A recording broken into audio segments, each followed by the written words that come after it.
I'm so bored. There's nothing to do on this stupid island. I have an idea. Let's go for a boat ride. That's a great idea. Let's go!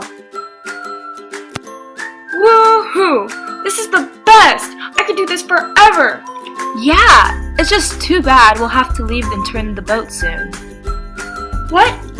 We can't go back. We have to stay and be explorers. Okay, if you're sure we won't get in trouble though. We won't. Lost with a dead phone and no power? What's next? Hey, I got it. Let's use some renewable energy to charge your phone. That's brilliant. But what's renewable energy again? Let's learn about renewable energy. Renewable energy is energy technology from sources that can't be depleted or can be restored within a human's lifetime. Even though renewable energy isn't where we currently get most of our energy from, it's the fastest growing source of energy on the planet, mostly because people are realizing that our use of coal, oil, and natural gas isn't sustainable, and because renewable energy is clean, meaning that it doesn't directly produce greenhouse gases or pollute the air. The most common forms of renewable energy are solar energy, which comes from the sun, wind energy, which utilizes wind currents, hydropower, which uses water, especially in the form of dams, tidal energy from the change in ocean tides, biomass, and geothermal energy. While renewable energy is gaining popularity, some concerns with renewable energy are whether or not it's efficient enough and the fact that it tends to be expensive. Since Fiji and Evian are near the water, they're going to figure out how to make energy power using hydropower, tidal power, wave power, and ocean thermals. That's amazing!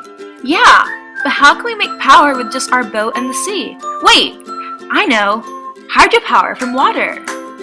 Hydro what now? Hydropower. What is hydropower? Hydropower is electricity that's created from energy made by flowing water. Since hydropower depends on flowing water, the faster the water flows and the higher elevation that it flows from, the more energy that's capable of being produced from the body of water. Though there are many forms of hydropower, the main form of hydropower is using dams on a river to store water in a reservoir. When water is released from the reservoir, it passes through a turbine, causing the turbine to spin. The spinning of the turbine causes the generator to produce electricity, which can be transported and used to do things such as charging phones or powering businesses. Pumped storage plants are another form of hydropower. They store water at a high elevation, and when electricity is needed, they release that water to a lower elevation. While the water is flowing down, it passes through a turbine to produce energy, just like a dam does. Where is hydropower used? Hydropower is currently the largest renewable energy source for electricity. It generates 10% of energy for the USA and about 20% of the world's energy. It's mostly used in China, Canada, the USA, Brazil, and Russia. China is home to one of the world's largest dams, which sits on the Yangtze River and is 14 miles wide. OMG, that's so cool. We have to do it. Whoa, hold on. We have to weigh the pros and the cons. It might be bad. I totally knew that. Is hydropower good or bad? Some advantages of hydropower include that unlike the burning of fossil fuels, hydropower is renewable, meaning that we won't ever run out of it, and it doesn't directly pollute the air. It's also very reliable, efficient, flexible, and safe. Because of hydropower, our reliance on fossil fuel has decreased greatly, helping to sustain our fossil fuel resources and keep our atmosphere clean. Some disadvantages of hydropower include that when a river is dammed, fish that normally migrate to reproduce or find food may be blocked from migrating, causing the fish to stop reproducing or to die. The construction of dams tends to have negative consequences on the environment, such as pollution, the release of carbon dioxide and methane into the air from decomposing organisms, and the possible extinction of species from changing the habitat that many animals are used to. People that live downstream of the river also face the risk of having their homes and livelihood destroyed if the dam was releasing strong currents of water, which would cause major floods. Conflict tends to arise between the people upstream and the people downstream. For example, in Sikkim, India, the combination of hydropower projects and monsoons has led to a decrease in water resources and lack of sand due to irregular river flow from the dam. Along with the negative environmental consequences, the building of hydropower plants is very expensive. Builders have to deal with topography, underwater foundations, and more. While maintenance only costs about 85 cents per kilowatt hour, initial investments can reach millions of dollars. Hey, the other day in class, I learned about tides. Maybe we could use that to generate power. Yeah, of course, tidal power, but I actually don't know what that is. What is it? Tidal power. What is tidal power? Tidal power is a form of hydropower that converts energy from the rise and fall of tides into electricity. Tidal is becoming more widely used since tides are based upon the gravitational pull of the moon, making tidal power very predictable and reliable. During high tide, the gravitational pull of the moon on the Earth causes water in the ocean to bulge out towards the moon. As the Earth rotates, a different side of the Earth is experiencing a gravitational pull from the moon. So the side that was previously at high tide is now at low tide. The main forms of tidal power are tidal barrages, tidal streams, and tidal lagoons. Where is this used? Tidal power is not commonly used commercially. However, some plants are located in France, South Korea, Canada, China, Russia, and the UK. Some have been proposed in the Philippines, India, and Algeria. Tidal barrages, the most efficient form of tidal power, collect water while the tide rises. Then during high tide, the gates of the barrage close. The closing of the barrage gates creates a tidal lagoon, and water is released through the turbines which generate electricity. Tidal barrages are unique because they store water in such a way that it has a lot of potential that's converted into mechanical energy when the water is released. A tidal stream is a fast ocean current that's created by the rise and fall of tides. Turbines connected to generators are placed in tidal streams, creating energy when the currents move through the turbine. A tidal lagoon is a body of water that's partly enclosed by a barrier. Tidal lagoons are very similar to barrages, but tidal lagoons can create continuous energy because they create energy as the lagoon fills and empties with the rising and falling of the tides. Also, tidal lagoons are usually man-made and don't have a pre-existing ecosystem. Tidal lagoons are very similar to tidal barrages, but they're much cheaper because the tidal lagoons can be made from natural things that don't need manufacturing. The main price that comes with tidal lagoons is the installation of a turbine. Tidal lagoons don't cause much harm to the environment because small animals can thrive in a lagoon. Larger animals wouldn't be able to fit in a lagoon, but that doesn't hurt them. The main concern with tidal lagoons is blades from the turbine striking a small animal. Tidal power helps us to be less reliant on fossil fuels for energy, which decreases all of the effects of using fossil fuels. Tidal barrages don't harm the environment and don't require fuel. Is tidal power good or not? Tidal barrages require high investments. A lot of construction goes into building a tidal barrage, and many machines are needed. Tidal barrages cause a lot of harm to the environment. The land in a tidal range is disrupted by the construction of a tidal barrage. The changing water levels may hurt the existing plant and animal life. The salinity decreases in tidal lagoons, affecting which animals can live there, and animals can get stuck in the blades of a barrage. For example, a humpback whale once got stuck in the Annapolis Royal Generating Station for many days before finding its way out. Tidal streams are expensive, costing millions of dollars to build. Tidal streams affect the environment by disrupting tides, but the impact on ecosystems depends on how large the turbine is and where it's being placed. Tidal streams can degrade the quality of water and disrupt the sediment processes in the water. Oh wow, these waves are really rocking the boat. Yeah, I think I might be sick. But hey, these waves kind of remind me of renewable wave power. Maybe we can use that for your phone. What's that? Let's see. Wave power. Wave power is capturing the energy transported to waves by wind and using that energy to do useful work. Waves are created by wind blowing across the water.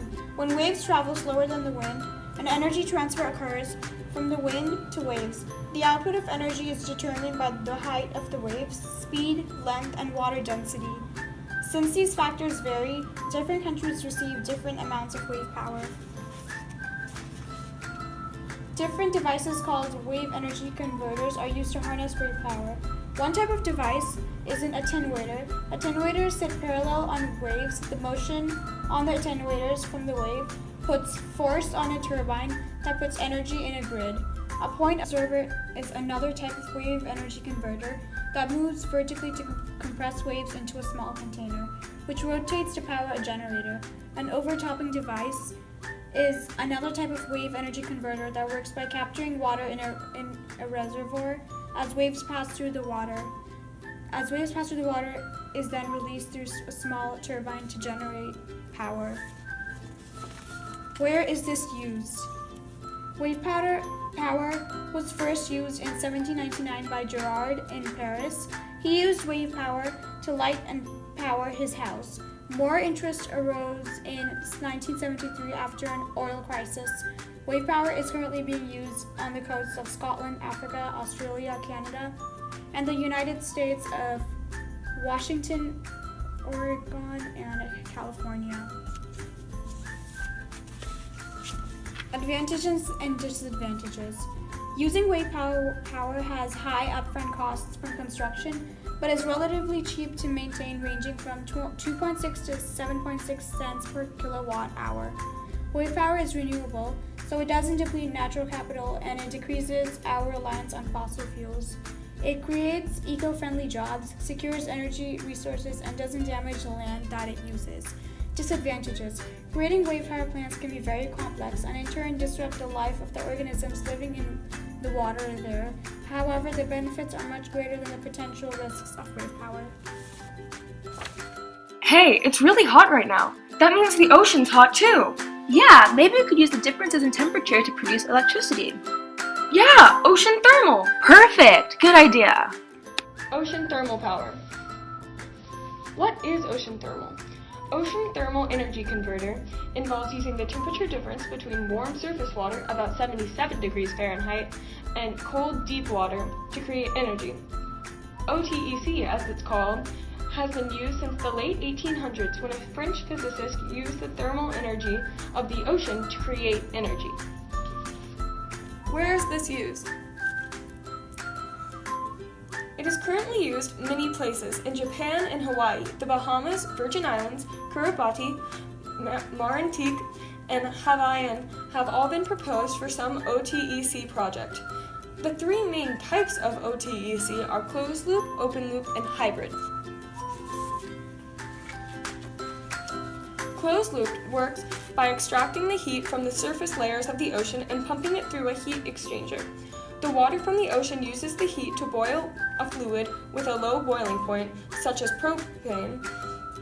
The vapor from the boiling fluid turns a turbine, which is connected to a generator to extract the energy. Cold seawater from the ocean bottom is also pumped through another heat exchanger to condense the vapor, which is recycled and used again in this system in open loop OTEC. Warm surface water is placed in a low pressure container, causing the surface water to boil. The steam from the boiling water turns a turbine, producing energy. Hybrid OTEC is a mix of closed loop and open loop. Surface water enters a channel where it's flash evaporated to produce steam, which vaporizes another liquid that has a low boiling point. The vapor turns a turbine to produce electricity. Is it good or not? OTEC lessens our use of fossil fuels and non-renewable energy sources. Water is very abundant, so you won't run out of the resources. It can provide baseload energy, meaning it can provide energy 24/7. OTEC produces fresh water from salt water. It makes nutrients for fish farming, creating aquaculture. The cold water produced may be used in AC systems. It supports chilled soil agriculture, and consumers will save a lot of money on energy.